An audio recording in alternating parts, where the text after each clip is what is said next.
بدلیں زندگی۔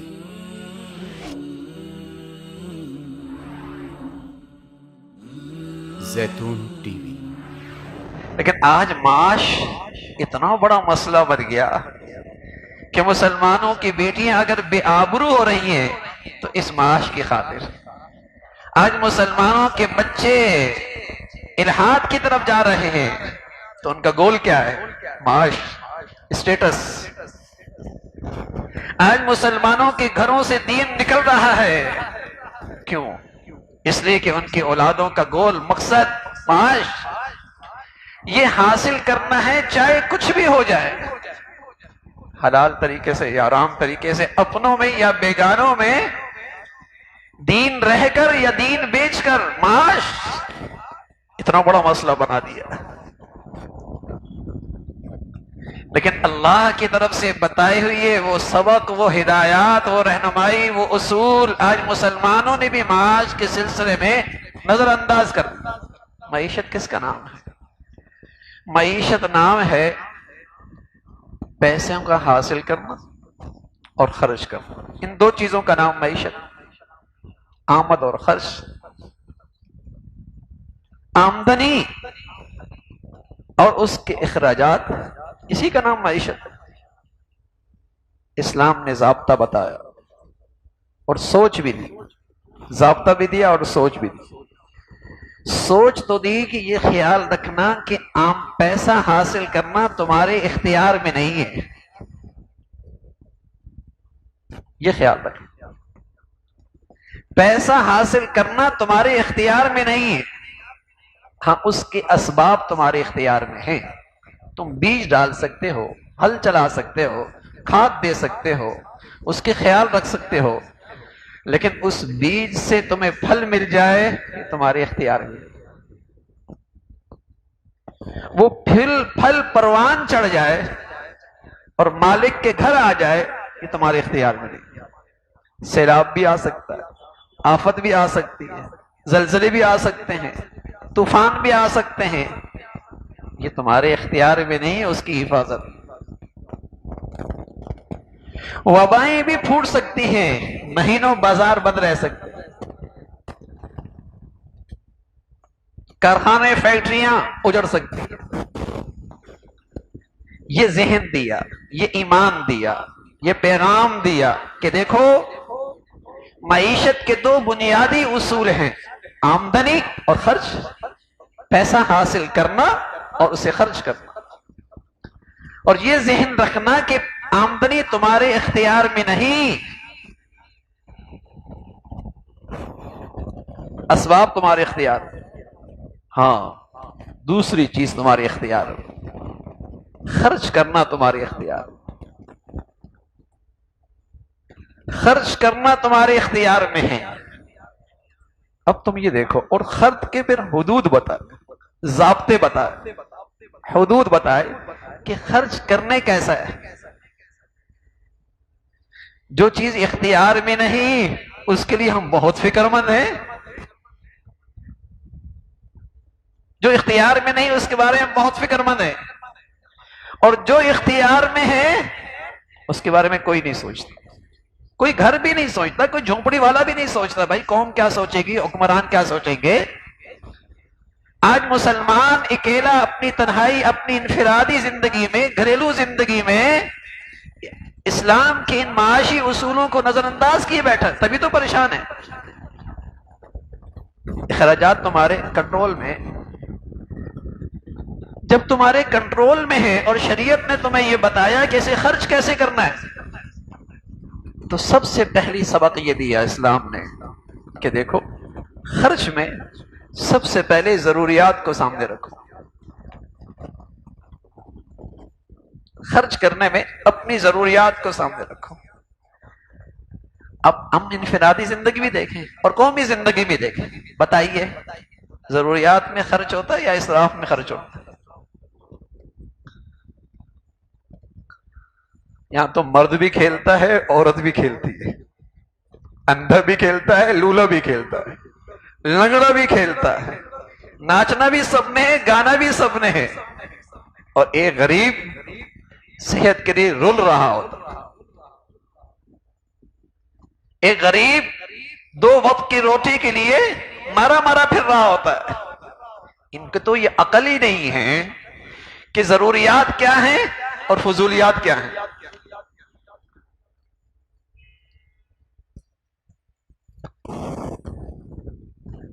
مسلمان کہلانے والا کم از کم اپنے اللہ کی باتوں کو تو سامنے رکھتا. معاش اور معیشت کے سلسلے میں پہلا اصول، خرچ تمہارے اختیار میں ہے، آمدنی اختیار میں نہیں. اس خرچ میں سب سے پہلے ضروریات دیکھو.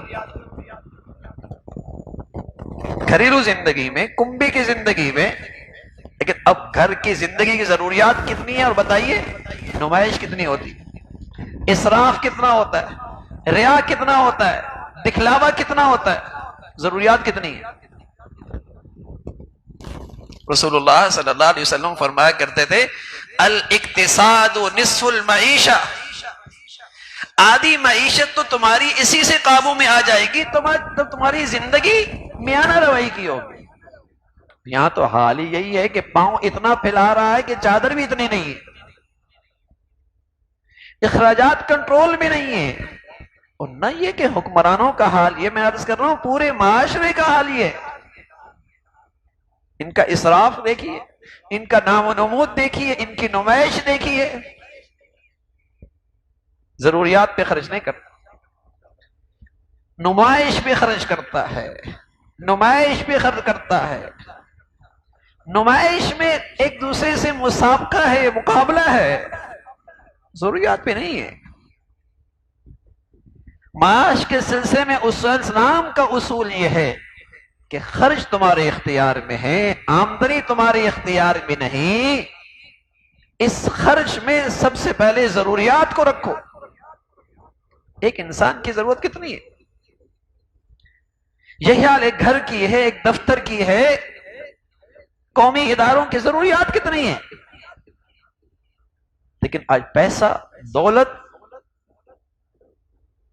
حسن انتظام تو ہے ہی نہیں.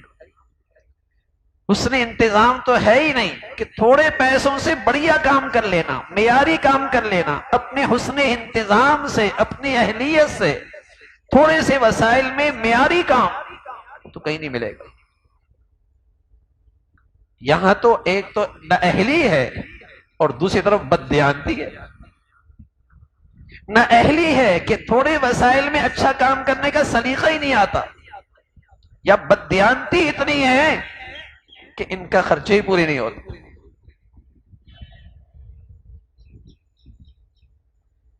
تو معاش کا اسلامی اصول یہ ہے کہ معیشت کے معاملے میں سب سے پہلے اپنے اخراجات پہ نظر رکھو، اس میں کفایت شعاری لے کے آؤ، کفایت شعاری لے کے آؤ. کافر کبھی ترقی نہیں کر سکتے، لیکن کیا کریں، مسلمان اتنا گر گیا ہے کہ آج کافر دنیا میں ترقی یافتہ نظر آتا ہے.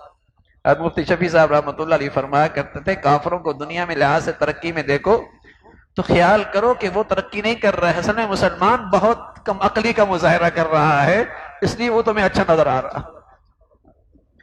ان کے ہاں تو سویرے سوتے ہیں، جلدی سوتے ہیں، سویرے اٹھتے ہیں، اور ہم جن ملکوں کی ہم کہانیاں سناتے ہیں ان کے ہاں کیا ہے؟ تو جو خوبیاں ہماری تھیں انہوں نے اپنی دنیاوی ترقی کے لیے انہوں لے لیا، اور ان کی جو گندگیاں تھیں وہ ہماری اولادوں نے لے لی، ہماری نسلوں نے لے لی.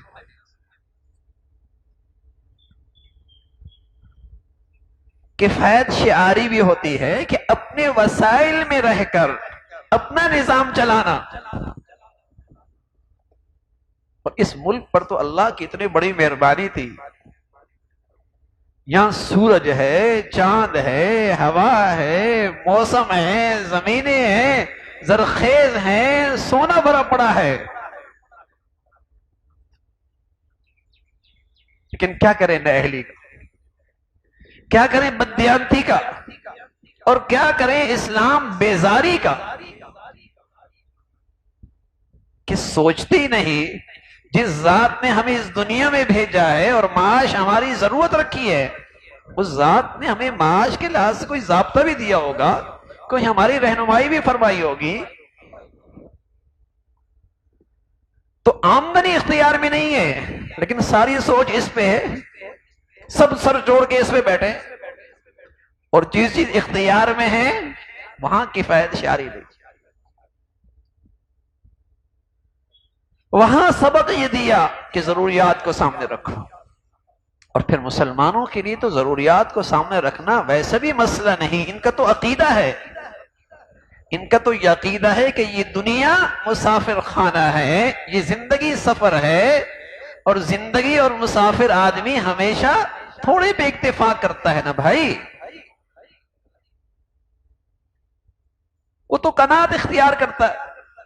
رسول اللہ صلی اللہ علیہ وسلم نے عجیب پیاری دعا دی اپنی امت کو، فرمایا اللہم قنعنی بما رزقتنی، اللہ جو آپ نے دیا ہے نا مجھے، اس پہ مجھے قناعت دے دے، اس پہ مجھے قناعت دے دے، اس پر مجھے خوش کر دے.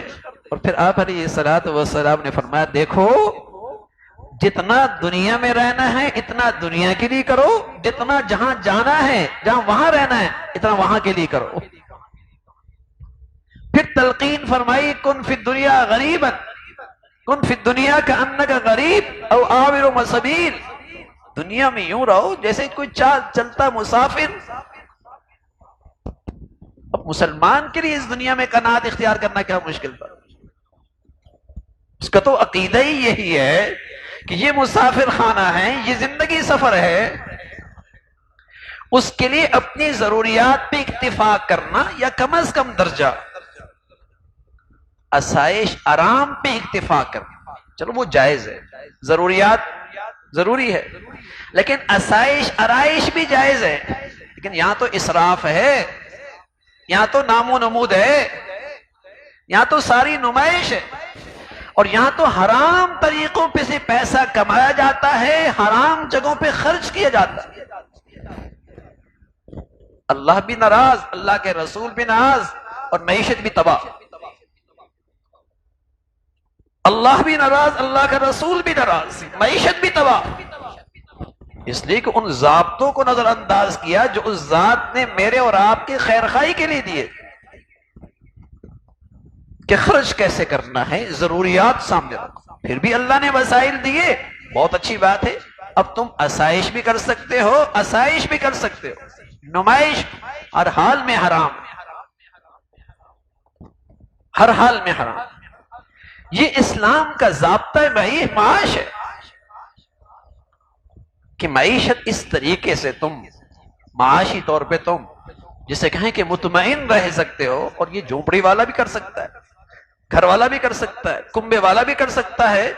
اور یہ چیز اگر مسلمان قومی سطح پہ اپنے دین سے یہ سبق لے لے، یہ بھی خوشحال ہو سکتا ہے، یہ بھی خوشحال ہو سکتے ہیں. اللہ نے اس ملک کو خزانوں سے بھر رکھا، لیکن نااہلی ہے اور دینی اصولوں سے جیسے کہ بیزاری ہے، اور اخراجات کے سلسلے میں اسلام کے اصولوں کو نظر انداز کیا جا رہا. آج کسی کی ضرورت زندگی میں پوری نہیں ہوتی، ہر آدمی معاشی لحاظ سے پریشان نظر آتا. والذین اذا انفقوا لم یسرفوا، مسلمانوں خرچ کرو، اسراف نہیں. بلکہ یہاں تو اتنا کہا اللہ کے راستے میں بھی اتنا خرچ نہ کرو کہ کل تم محتاج ہو جاؤ، چاہے جائے کہ دنیاوی معاملات میں. اللہ کے راستے میں بھی تم اتنا خرچ نہ کرو کہ کل تم خود ہاتھ پھیلانے لگ جاؤ. سبحان اللہ. اور یہاں قومی سطح پہ اتنا خرچہ ہے اور اتنا اسراف ہے اور اتنے لایانی چیزوں پہ، بے مقصد چیزوں پہ خرچ ہو رہا کہ ضروریات پوری نہیں ہو رہی، اور ضروریات کے لوگ سے لوگ محتاج اور پریشان حال ہے. تو رسول اللہ صلی اللہ علیہ وسلم نے ایسا دین نہیں لایا جس کا تعلق صرف عبادات اور نماز تک کا ہے، اور نہیں ایسا زندگی لے کے آئے جس کا تعلق صرف حج اور عمرے سے ہے. میری بازار کی زندگی، میرے معاش اور معیشت کے اصول بھی اللہ کے حبیب لے کے آئے، اللہ کے حبیب لے کے آئے ہیں کہ تم اپنے معاش کے سلسلوں میں غیروں کے سامنے ہاتھ مت پھیلاؤ، تم خوددار قوم ہو، تم غیور قوم ہو، تم نے اپنے وسائل کو سامنے رکھ کر اپنی اخراجات کا بجٹ بنانا ہے، اس کو سامنے رکھ کر، لیکن ظاہر ہے جب پوری قوم کے سامنے یہ سوچ اور فکر کے ساتھ اس کی تربیت، تعلیم، تربیت ہوگی، تب قومی سطح پہ ہم کسی جگہ پر عزت اور ایک معزز قوم کے طور پہ کھڑے ہو سکتے، معزز قوم کے طور پہ کھڑے ہو سکتے۔ ہمارا قریب میں پڑوس ملک ہے، ہاں 2 سال تک پوری دنیا نے ان سے بائیکاٹ کیا ہوا، ان کے پاس کوئی وسائل نہیں، لیکن اپنے حسن انتظام کی وجہ سے، حسن انتظام کی وجہ سے، اور اتنے وسائل ہیں، ان وسائل میں رکھ کر اپنی حکومی مشینری چلا رہے، کھڑی ہوئی ہیں نا، اور خودداری کے ساتھ کھڑی ہوئی ہیں، خودداری کے ساتھ کھڑی ہوئی ہیں۔ پوری اسلامی دنیا کے پاس تو وسائل کے غیر معمولی خزانے ہیں۔ ہم حیران ہوئے، ہم قریب میں ملک میں گئے 2 دن کے لیے، مسقط کے اندر گئے، ہم حیران ہوئے، وہاں جسے کہیں کہ تیل کے کنویں، اتنا پیسہ، ہمارا ایک، ان کا ایک، ہمارے 800، لیکن دکھ کیا ہوا پتہ لگا وہ بھی IMF کے مقروض ہے۔ یہ ہے اسلامی دنیا کی بدقسمتی، یہ ہے، ہم بھی کبھی ان کے مقروض نہیں تھے۔ آپ پچھلے سالوں میں جائیں نا، پیچھے چند دہائیوں پیچھے جائیں، اور ہمارے پاس تو وسائل ہی وسائل، لیکن ہمیں سبز باغ دکھائے، ہمیں نااہل لوگ دیے، جنہوں نے زندگی کے اخراجات بڑھاتے چلے گئے، قومی مشینری کی اخراجات بڑھاتے چلے گئے، اور وسائل کی بڑھاتے چلے گئے، اور اسباب اختیار نہیں کیے، اسباب اختیار نہیں کیے۔ تو ہماری جتنے وسائل آتی بھی ہے، اس میں کتنے ایسے ہیں جو تعمیری چیزوں پہ لگتے ہیں، اور کتنے ایسے ہیں جو فضولیات پہ لگتے ہیں۔ تو میرے عزیزو، الحمدللہ ہم مسلمان ہیں، اور مسلمانوں کے پاس معاش کے بڑے اصول اور قیمتی اصول ہے، ہم اپنی زندگی کو بھی انہی اصولوں کی روشنی میں رکھیں گے تو اللہ کی ذات سے امید ہے معاش کے سلسلے میں کبھی پریشان نہیں ہوں گے۔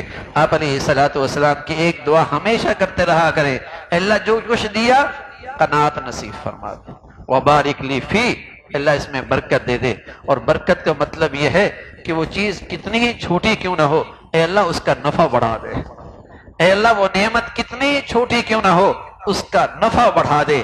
اگر یہ دعا میرے اور آپ کے حق میں قبول ہو گئی تو انشاءاللہ معاشی طور پہ کبھی پریشانی نہیں ہوگی۔ اللہ رب العزت ہمیشہ دنیا آخرت میں عزت اور فلاح کی زندگی نصیب فرمائے۔